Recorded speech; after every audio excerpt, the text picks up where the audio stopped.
À force de sortir, à force de voir autre chose, à force de se retrouver dans d'autres systèmes que ceux dans lesquels nous sommes nés, vous voyez, à force de rencontrer d'autres personnes de différentes parties du monde, de différentes cultures, de différentes croyances et de différentes convictions, on en arrive à comprendre que nous faisons plein de choses à cause de notre ignorance.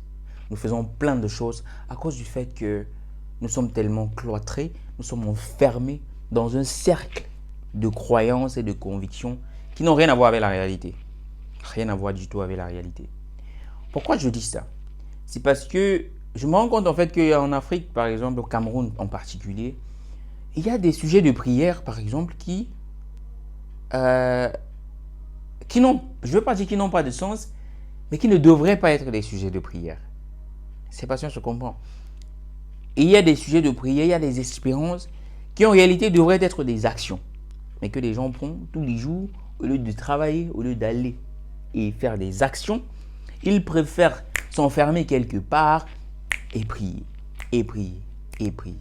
Frère, la prière, ce n'est pas pour demander à Dieu la voiture. Moi, je ne comprends pas pourquoi est-ce que quelqu'un pourrait se mettre à prier et demander à Dieu la voiture. Savez-vous que quelque part ailleurs, avoir une voiture, c'est le moindre des soucis de quelqu'un? Savez-vous que autre part, quelque part ailleurs, avoir même seulement de l'eau, avoir de l'eau, avoir de l'électricité, ce n'est pas un sujet de prière. Avoir par exemple de l'argent, ce n'est pas un sujet de prière pour certaines personnes. Alors la question est à savoir, est-ce que prier pour avoir la voiture est un sujet de prière qui fait sens? Est-ce que prier pour avoir une maison, est-ce que prier pour voyager est un sujet qui fait sens? Ça, c'est une grande question à se poser. Parce que si on veut attribuer toutes ces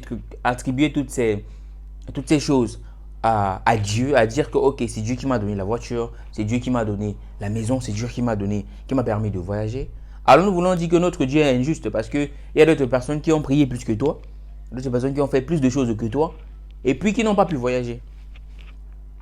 Alors qu'est-ce que c'est?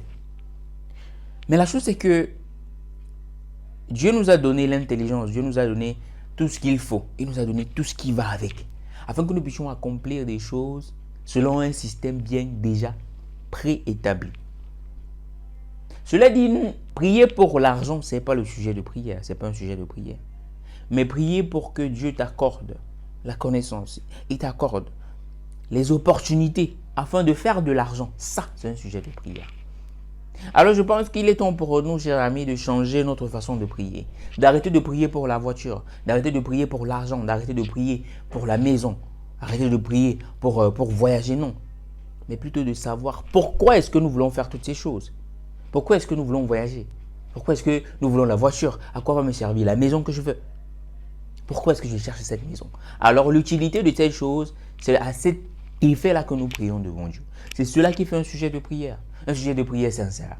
Parce que la plupart des cas, nous voulons la voiture pour étayer notre orgueil. Nous voulons voyager pour faire voir aux autres que aussi nous voulons avoir une maison pour que les autres, ceux qui se moquaient de nous, ils soient dans la honte. En fait, nous voulons tout ce que nous voulons. Nous prions tout ce que nous prions, juste pour notre orgueil personnel.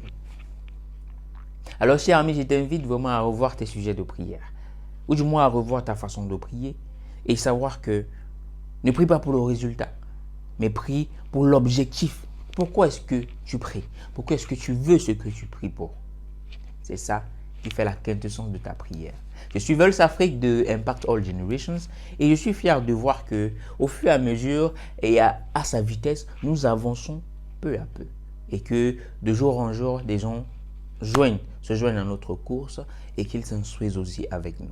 Nous sommes Impact All Generations et notre but, notre rêve, notre vision, c'est d'impacter toutes les générations, aucune exception laissée derrière, les futures et les précédentes.